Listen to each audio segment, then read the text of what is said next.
இப்பா போன் எடுக்க மாட்டேன்றான்ப்பா. இவன் போன எடுக்க மாட்டேன்றான். எஸ்பி சாருக்கு போன பண்ணுனா தகவல் கிடைச்சது நானே சொல்றேன்னு சொல்றாரு. பதட்டப்படாம இருங்கன்னு வேற சொல்றாரு. ஆனா உண்மையிலே அங்க என்ன நடக்குதுன்னு ஒன்னும் தெரிய மாட்டேங்குது. மாமா, சேது மாமா காலையில சாப்பிட்டது மதியம் சாப்பிட்டாரா இல்லையான்னு கூட தெரியல. போன் அடிச்சாலும் எடுக்க மாட்டேங்கிறாரு மாமா. ஏய், அவனே புள்ளைய காணோங்கிற பதட்டத்துல இருக்கான். இந்த நேரத்துல நீ என்ன சாப்பிடல அது இதுன்னு சொல்லிக்கிட்டு இருக்க?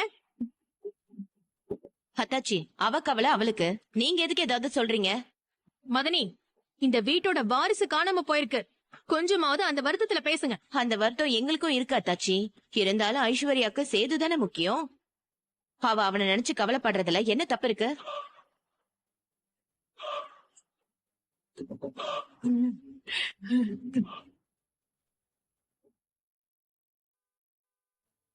பா சேது கருப்பு வந்துட்டான்னு நினைக்கிறேன். சீக்கிரம் போயா.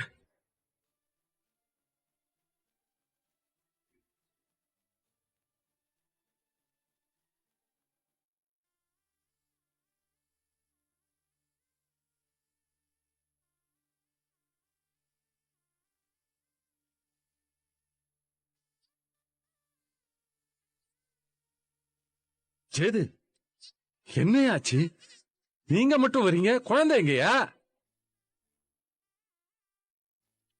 சேது, போலீஸ்காரங்க என்ன சொன்னாங்க? நீங்க வரும்போது குழந்தைய கூட்டிட்டு வருவீங்கன்னு நினைச்சா நீங்க மட்டும் வந்திருக்கீங்க. என்ன ஆச்சு? அக்கா, எல்லா இடத்துலயும் குழந்தைய தேடி பார்த்துட்டோம்க்கா, எங்கேயுமே கிடைக்கலக்கா. இது வரைக்கும் எந்த தகவலுமே இல்லக்கா. போலீஸ்காரவங்க எதுவும் தகவல் கிடைச்சுன்னா உங்களுக்கு போன் பண்ணி சொல்றோம், நீங்க 2 பேரும் வீட்டுக்கு புறப்படுங்கன்னு சொல்லி எங்க 2 பேர்த்தையும் அனுப்பி வச்சிட்டாங்கக்கா. ஐயோ, என்னங்க? மாப்பிள்ள வீட்டுக்கு போக முடியாதுன்னு சொன்னா, அப்புறம் ஏசி சார் தான் நீங்க வீட்டுக்கு போங்க, சீக்கிரமே உங்க குழந்தைய பத்தி தகவல் சொல்றேன்னு சொல்லி சேதுவை சமாதானப்படுத்தி அனுப்பிச்சு வச்சாருக்கா. சேது, அப்ப நம்ம வீட்டு குழந்தை கிடைக்கலையா? குழந்தை எப்படியாச்சும் கிடைச்சிடணும்னு நான் சாமி எல்லாம் கும்பிட்டுக்கிட்டு இருந்தனே, அப்பது நடக்காதாயா? நம்ம வீட்டு குழந்தை கிடைக்காதா? அத்த, மனச தளர விடாதீங்க. கண்டிப்பா குழந்தை கிடைச்சிரும். நீங்க தைரியமா இருங்க அத்த. சேது, எங்க பெரியப்பா ஒருத்தர் ரிட்டையர்டு போலீஸ்காரரு, அவர்கிட்ட விஷயத்த சொல்லி உதவி பண்ண முடியுமான்னு கேட்டு சேது. 1 வருஷத்துக்கு எத்தனையோ குழந்தைங்க காணாம போகுதாம். அது திரும்ப கிடைக்கிறது 1ஓ 2ஓ தானாம்பா. குழந்தை காணாம போனதுதான் சொல்றாருப்பா. மதனி, அதான் 1 2 கிடைக்குதுல்ல, அந்த மாதிரி இந்த வீட்டு பிள்ளையும் கண்டிப்பா கிடைக்கும். நீங்க நம்பிக்கையோட பேசுங்க, அவ நம்பிக்கையா பேசாதீங்க.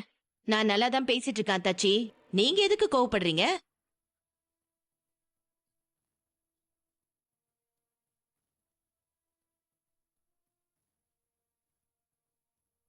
அண்ணே, நீங்களும் மாமாவும் சாப்பிட்டீங்களா? இவ்வளவு நேரமாகியும் சாப்பிடாம இருந்தா உடம்பு என்ன ஆகுறது? நான் சாப்பாடு எடுத்து வைக்கிறேன், 2 பேரும் வாங்க. மாமா, நான் சொல்றத கேளுங்க, சாப்பிட வாங்க மாமா. ஐஸ்வர்யா, என்ன பேசுற நீ? குழந்தை காணாம போன அதிர்ச்சியில இருந்து சேது இன்னும் மீளாம இருக்கான். அப்புறம் எப்படிமா அவன் சாப்பிடுவான்?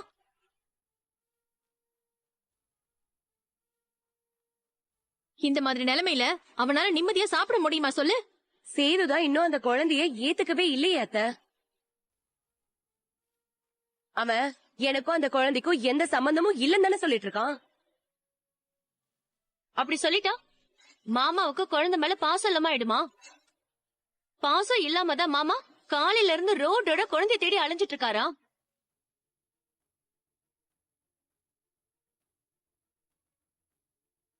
குழந்தை மேல பாசம் இல்லாமலே எப்படி இருப்பாரு? எப்படி உன்னால இப்படி பேச முடியுது சித்ரா? அதானே, சேது இத்தனை நாளா குழந்தைய தூக்காமையோ கொஞ்சாமையோ ஏன் குழந்தைன்னு சொல்லி உரிமை கொண்டாடாமையோ இருந்திருக்கலாம். அதுக்காக ஒரு குழந்தை தொலைஞ்சு போச்சுன்னா அது அவனுக்கு மனசு வலிக்காதா? இப்ப வருத்தப்பட்டு என்ன சித்தி பண்றது? அம்மாச்சி பிள்ளைய கொண்டு வந்து கொடுத்தப்ப ஒரு வார்த்தை ஏன் புள்ளதான்னு சொல்லி தூக்கல. நான் தான் அப்பன்னு சொல்லி அந்த பிள்ளை தூக்கி ஒரு முத்தம் கூட கொடுக்கல. மகனேன்னு சொல்லி ஆசைப்பசமா அந்த பிள்ளை கூட பேசக்கூட இல்ல.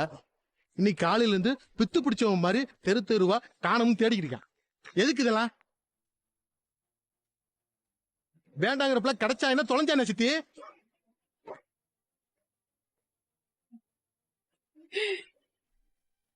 அப்பான்னு ஒரு நிமிஷம் அந்த பிள்ளைகிட்ட பாசத்தை காமிச்சிருப்பானா? இத்தனைக்கும் நேத்து அவன் கண்ணு முன்னாடி குழந்தை வீலு வீலு கத்திக்கிட்டு இருந்துச்சு. ஒத்தாளா இங்கக்குள்ள இருந்துகிட்டு அந்த பிள்ளை அழுகிறத வேடிக்கை பார்த்துக்கிட்டு இருந்திருக்கான். மத்த அப்பனா இருந்தா தான் பெத்த பிள்ளை இப்படி அழுகிறப்ப கல் நெஞ்சக்காரனா அதை வேடிக்கை பார்த்து யாரா இருந்திருப்பாங்களா?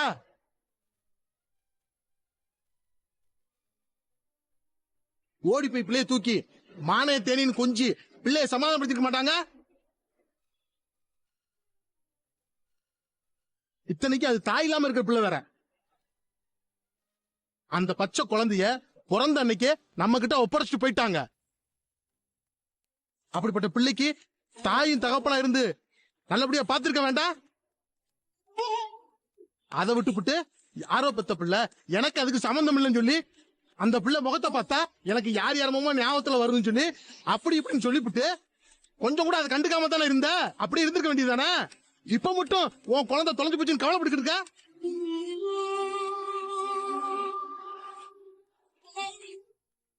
யோ சேது, விடியா. யாரோ பத்த பிள்ளை எங்கேயோ தொலைஞ்சு போச்சு, அதை பத்தி உனக்கு என்னையா? நீ ஏன் அதை நினைச்சு கவலைப்பட்டுக்கிட்டு இருக்க? நீ பாட்டுக்கு போய் உன் வாழ்க்கையை சந்தோஷமா வாழ்றதுக்கு வழிய பாரு.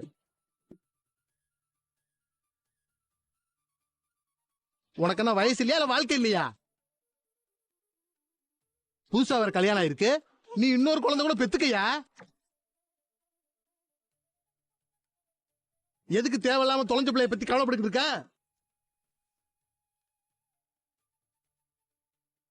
காணாம போன பிள்ளை அவ்வளவுதான் சொல்லி தலை முழுகிட்டு ஓ வாழ்க்கை தொடங்க வழிய பாரியா? மாமா வேண்டாம் மாமா, நீ தேவையில்லாம பேசிக்கிட்டு இருக்க. நான் அம்பிட்டுதான் சொல்லுவேன். யாரைய தேவையில்லாம பேசுறது? நான் பேசுறதுல எந்த தப்பு இருக்குன்னு இப்ப சொல்லு. நான் பேசுறதெல்லாம் உண்மைதானே மாப்ள? இல்ல இந்த வீட்டுல நடக்காத ஏதாவது நான் சொல்லிட்டேனா?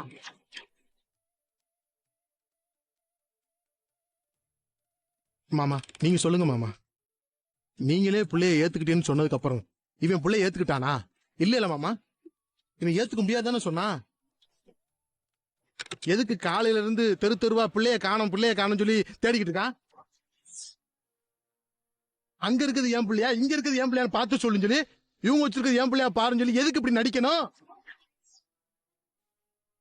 எதுக்கு மாப்பிள்ள இந்த நடிப்பு? உனக்கு நீங்க விருதா கொடுத்துக்கிட்டு இருக்காங்க. தொலைஞ்சது சனியன்னு சொல்லி தொலைஞ்சது சொல்லி அவன்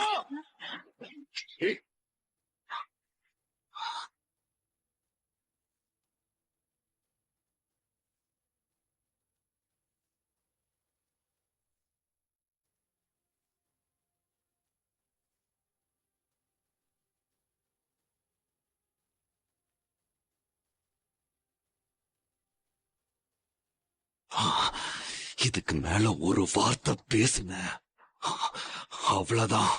அப்புறம் உனக்கு மரியாதை கிடையாது சொல்லிட்டு. அப்படிதான் பேசுவேன். என்ன பண்ணுவ நீ? முதல்ல நான் கேட்டதுக்கு பதில் சொல்லியா? நீ குழந்தைய தூக்குனியா? அந்த குழந்தைகிட்ட நீ தான் உங்க அப்பன்னு சொன்னியா? யோ முதல்ல அந்த குழந்தைய அரவணைச்சியா நீ? சொல்லியா?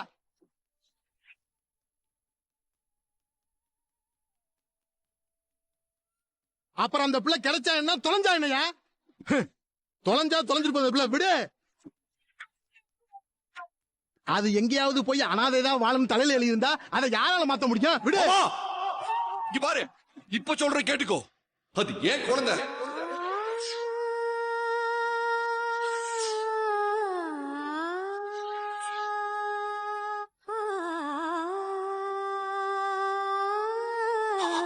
எனக்கு பிறந்த குழந்தை.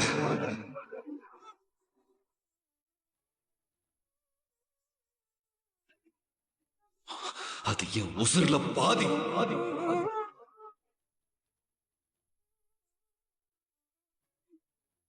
நீ சொன்ன மாதிரி என் புள்ளைக்கு ஏதாவது ஒண்ணு ஆச்சு, அதுக்கு காரணமான ஒவ்வொருத்தரையும் சும்மா விட மாட்டேன்.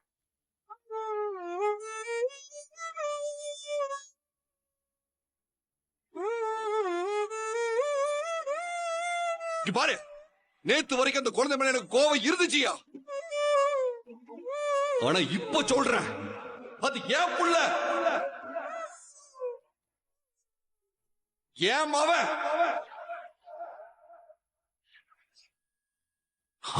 அது ஏன் ரத்தம்.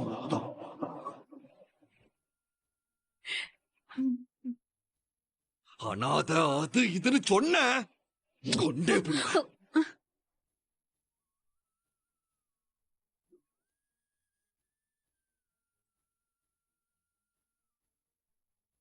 சரியா?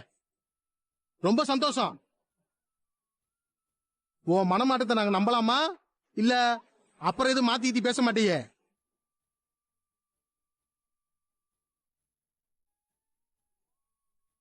மறு வார்த்தை நீ மாத்தி பேச மாட்டேன்னு நான் நம்புறேன். உனக்கு உன் பிள்ளை தானே வேணும்? அவுட் ஹவுஸ்ல போய் பாரு.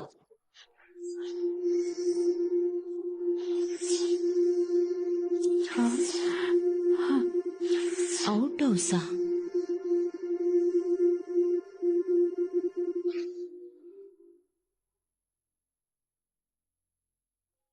அவுட் ஹவுஸ்க்கு போய் பாரா? எல்லை கருப்பு, என்னடா சொல்ற? முதல்ல அவுட் ஹவுஸ்ல போய் பார்க்க சொல்லுங்க சித்தி. எதுவா இருந்தாலும் அப்புறம் பேசலாம். ஐயோ,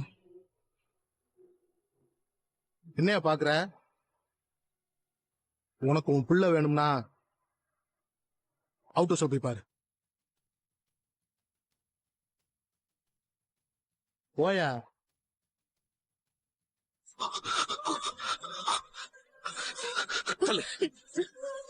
மாமா அண்ணே வாண்ணே போய் பாப்போம்.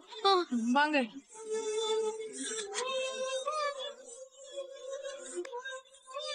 என்னம்மா இது, குழந்தைய போய் அவுட் ஹவுஸ்ல போய் பார்க்க சொல்றான். அதாண்டி சித்ரா, எனக்கு ஒண்ணும் புரியல. வா போய் பார்க்கலாம்.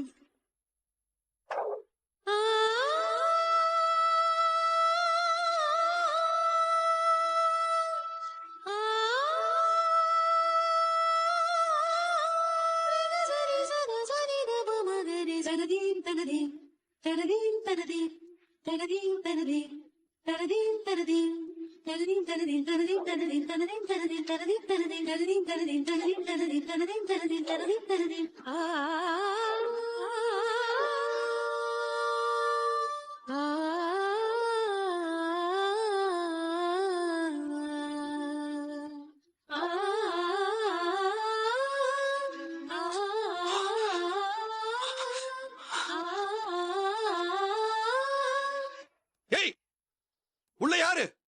கதவு திறங்க. உள்ள யாருன்னு கேக்குறல்ல.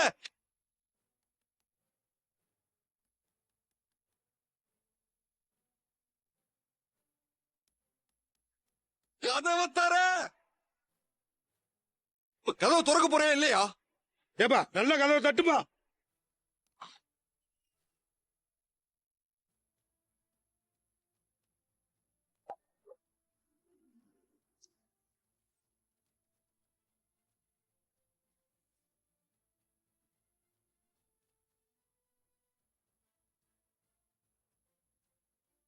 மலரா, இவ இங்க என்ன பண்றா?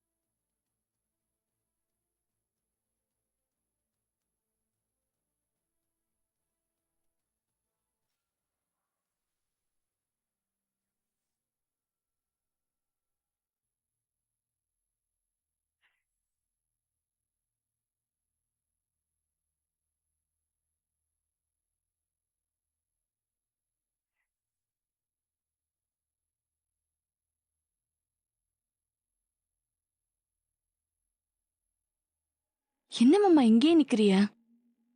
உள்ள போய் உங்க புள்ளைய பாருங்க. தங்கமே உன்முகம் கண்டே மின்னிட ஏங்குதே, வைரமே வைகரையாக மாறுதே. தங்கமே உன்முகம் கண்டே மின்னிட ஏங்குதே, வைரமே வைகரையாக மாறுதே. திக்கிழந்த கட்டுமரம் தேம்பியும் நின்றேனே, கலங்கரை நீயே என்று கண்கள் காட்டுதே.